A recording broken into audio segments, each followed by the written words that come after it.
माता दी। स्वागत है आपका मेरे इस धार्मिक चैनल माँ ब्रह्माणी कृपा @अनीता धार्मिक ज्ञान पर। आज मैं आपके लिए लाई हूँ हमारे राजस्थान की प्रसिद्ध और बहुत ही रोचक कहानी। ये कहानी हमारे राजस्थान के जालोर जिले के वीरमदेव जी की। कहते हैं पद्मावती विवाद के बीच एक ऐसी कहानी भी सामने आई जिसके बारे में बहुत ही कम लोगों को पता होगा। राजस्थान में ही एक ऐसा योद्धा हुआ जिस पर अलाउद्दीन खिलजी की शहजादी मर मिटी थी। क्या यह प्रेम कहानी परवान चढ़ी या फिर इसका अंत हो गया? सुनिए पूरी कहानी। राजस्थान के जालोर के राजकुमार वीरमदेव चौहान वंश से थे, जिनका पिता कानड़ देव सोनगरा चौहान मेवाड़ के शासक थे। बचपन से ही वीरमदेव ने युद्ध की कला में सारे गुण थे। वीरमदेव को कुश्ती में महारत हासिल थी और वह बहुत ही शूरवीर योद्धा था। उसकी प्रसिद्ध दूर दूर तक थी। मेवाड़ के पास ही जबालीपुर वर्तमान जालोर के सोनगरा चौहान शासक कानड़ देव का पुत्र वीरमदेव दिल्ली दरबार में रहता था। जब वह यहाँ रहता था तो अलाउद्दीन खिलजी की बेटी शहजादी फिरोज को वीरमदेव से प्यार हो गया। कहते हैं कि वीरमदेव की शोहरत और व्यक्तित्व के बारे में सुनकर दिल्ली के तत्कालीन बादशाह अलाउद्दीन खिलजी की पुत्री शहजादी फिरोजा का दिल वीरमदेव पर आ गया और शहजादी ने किसी भी कीमत पर उसे शादी करने की जिद पकड़ ली और कहने लगी, वर वरु वीरमदेव ना तो रहूंगी अगर कुंवारी, अर्थात निकाह करूंगी तो वीरमदेव से, नहीं तो मैं अक्षत कुंवारी रहूंगी। बेटी की जिद को देखकर अलाउद्दीन खिलजी ने अपनी हार का बदला लेने और राजनीतिक फायदा उठाने की सोचकर अपनी बेटी के लिए जालोर के राजकुमार प्रणय प्रस्ताव भेजा। कहते हैं कि वीरमदेव ने यह कहकर प्रस्ताव ठुकरा दिया कि मामो लाजे भाटिया कुल लाजे चौहान, जे मैं परनू तुर्कणी तो पश्चिम में उगे भान, अर्थात अगर मैं तुर्कणी से शादी करूं तो मामा भाटी कुल और स्वयं का चौहान कुल लज्जित हो जाएंगे और ऐसा तभी हो सकता है जब सूरज पश्चिम से उगे। इस जबान से आग बबूला होकर अलाउद्दीन ने युद्ध का ऐलान कर दिया। कहते हैं जालोर में घुड़सवार नगाड़े बजाते हुए जालोर के बाजार की गलियों में घूम रहे थे।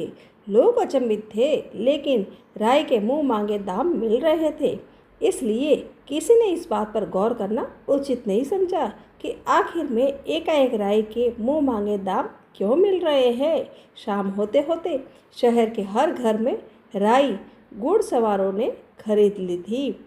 अगली सुबह सूरज की पहली किरण के साथ ही दुर्ग से अग्नि ज्वाला की लपटें उड़ती देख लोगों को अंदेशा हो गया था। आज का दिन जालोर के इतिहास के पन्नों में जरूर सुनहरे अक्षरों में लिखा जाने वाला है। यह जालोर की प्रजा के लिए काला दिवस साबित होने वाला है।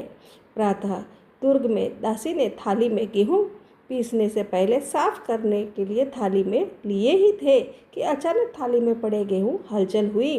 फर्श पर पड़े हुए गेहूं की भरी थाली में भी अचानक कंपन होने लगा। दासी को भारी अनिष्ट की आशंका हुई। दासी ने दौड़ती हुई राजा कानड़ देव के पास गई और थाली में कंपन वाली बात बताई। राजा को एहसास हो गया कि हो न हो किसी वैरी ने दुर्ग की कमजोर हिस्से की जानकारी दुश्मन को दे दी है। दुर्ग का निर्माण करते समय एक कोना शेष रह गया था। तभी संदेशा मिल गया था कि बादशाह अलाउद्दीन खिलजी की सेना जालोर दुर्ग पर कब्जा करने के लिए कूच कर चुकी है। अतः आनन फालन में शेष बचे दुर्ग की उस हिस्से में मिट्टी और गोबर के लीप से बना दिया था। यह जानकारी कुछ गिने चुने विश्वास लोगों को ही थी। खिलजी की सेना कई महीने दुर्ग को घेर कर बैठी रही, लेकिन दुर्ग की दीवार को भेदना असंभव हो गया था। सेना इसी आस में बैठी थी कि आखिर में जब किले में राशन पानी खत्म हो जाएगा तब राजपूत शाखा जरूर करेंगे। तभी बीका दहिया नाम के भेदी ने जाकर खिलजी के सेनापति को दुर्ग की दीवार के कच्चे भाग की जानकारी दे दी थी। बीका दहिया को ये पता था कि दीवार का एक भाग कच्चा है, पर उसको ये पता नहीं था कि कौन सा भाग कमजोर और कच्चा है। मुगल सेनापति ने कयास लगाया, क्यों न पूरी दीवार पर पानी छिड़ककर राई डाल दी जाए, ताकि सुबह तक जो भाग कच्ची मिट्टी और गोबर से बना होगा वह राई अंकुरित हो जाएगी, ताकि हमको पता चल जाएगा कि कौन सा भाग कमजोर है।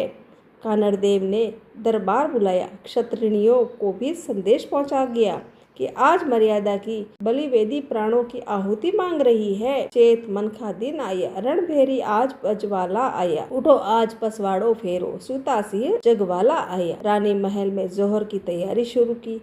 इधर क्षत्रियां 16 श्रृंगार कर सज धज कर अपनी मर्यादा की बलि वेदी पर अग्निकुंड में स्नान हेतु तैयारी थी। उधर धरणा बाकुरे केसरिया बाना पहन कर रणभूमि शाका के लिए तैयार थे। दिन चढ़े तक पूरा दुर्ग जय भवानी के नारे से गूंज रहा था। इधर क्षत्रियाणियां एक एक कर अग्नि स्नान हेतु जौहर कुंड में कूद रही थी। उत्तर रणा बाकुरे मुगलों पर टूट पड़ते हैं गाजर मूली की तरह काट रहे थे। नर मुनि इस तरह कट कर गिर रहे थे जैसे सब्जी काटी जा रही हो। जोहरी जागी आग आठे, रण मिल गया राग विराग अठे। तलवार उठी रण खेता में, इतिहास मंडियोड़ा रेता में। मुट्ठी भर रण बाकुरे हजारों की सेना के आगे कब तक बातें। पिता पुत्र कनड़देव वीरमदेव जैसे साक्षात महाकाल रणभूमि में तांडव कर रहे हो। तभी अचानक पीठ पीछे से वार कर वीरमदेव का सर धड़ से अलग कर दिया। युद्ध में साथ आई मुगल दासी ने वीरमदेव का सिर थाली में लिया और तो सामान दिल्ली के लिए रवाना हो गई ताकि अलाउद्दीन खिलजी की पुत्री फिरोजा को दिया वचन पूरा कर सके। सोनगरा का सिर्फ दासी की थाली में और धड़ रणभूमि में कोहराम मचा रहा था। दिन ढलते ढलते सभी क्षत्रिय रण बाकुरे मातृभूमि और स्वाभिमान की रक्षा करते हुए मातृभूमि के काम आ चुके थे, लेकिन वीरमदेव का धड़ अभी भी कोहराम मचा रहा था। आप फटे धर उल्टे कटे बगतरा कोर, शीश कटे धड़ तरफ पड़े तब छूटे जालोर। कभी किसी ने कहा धड़ को अशुद्ध करो। मुगल सेनापतियों ने धड़ को अशुद्ध जल को छिड़का, धड़ शांत हो गया। मुगलों ने दुर्ग पर विजय प्राप्त कर ली, लेकिन चारों तरफ नरमुंडे की लाशों ने ढेर पड़े थे। दुर्ग की नलियों में पानी की जगह खून बह रहा था। वीरान दुर्ग सोनगरा के बलिदान पर आज भी सीना तान के खड़ा है। शाम को लालसी सेठ अपनी राय बेचने निकला। राई ले लो राई। पास से गुजरते सैनिक ने पूछा, भाई आज राई नहीं खरीदोगे? सिपाही ने जवाब दिया कि भाई राई भाव राते ही पीत गया भैया। इधर वीरमदेव सिर लिए दासी दिल्ली स्थित फिरोजा के महल पहुंची और शहजादी के समक्ष थाली में सजा सोनगरा का सिर रखा। फिरोजा ने जैसे ही थाल में सजे सोनगरा के सिर से औसार थाल ढकने वाला वस्त्र हटाया तो सोनगरा का स्वाभिमानी सिर उल्टा घूम गया। फिरोजा ने अंतिम निवेदन करते हुए कहा, तज तुर्काणी चाल है हिंदुआणी हुई हमें, भो भोरा भरतार शीश नद घूण सोनगरा, जग जानो रे सूरमा मूछा ताणी आवत, रमणी रमता रम रमी झुकिया नहीं चौहान।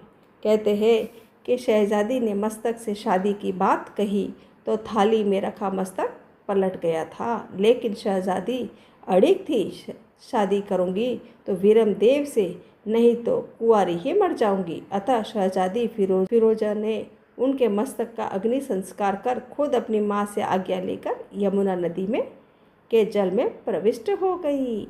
ऐसे है हमारे जालोर वीरमदेव जी की कहानी। जय जालोर, जय राजपूताना। सोनगरा मामा जी, जिन्हें वीर वीरमदेव सोनगरा के नाम से भी जाना जाता है, जालोर की एक लोक देवता है। वे जालोर के राजा वीर वीरमदेव सोनगरा है, जिन्होंने युद्ध में वीर गति प्राप्त की थी। सोनगरा मामा जी की पूजा सिर के रूप में की जाती है और ऐसा माना जाता है कि जो भी राहगीर बिना हॉर्न बजाए या हाथ जोड़े उनके मंदिर के पास से गुजरता है, उसे किसी दुर्घटना का सामना करना पड़ता है। ऐसी है हमारी जालोर के किले के वीरमदेव की कहानी। कैसी लगी आपको ये कहानी? आशा करती हूँ कि आपको पसंद आई होगी। अगर आपको अच्छी लगी है तो आप मेरे इस वीडियो को लाइक करो, शेयर करो और सब्सक्राइब ज़रूर करो, ताकि मैं ऐसे ही रोचक कहानी और धार्मिक कहानी आपके सामने लाती रहूँ। जय माता दी।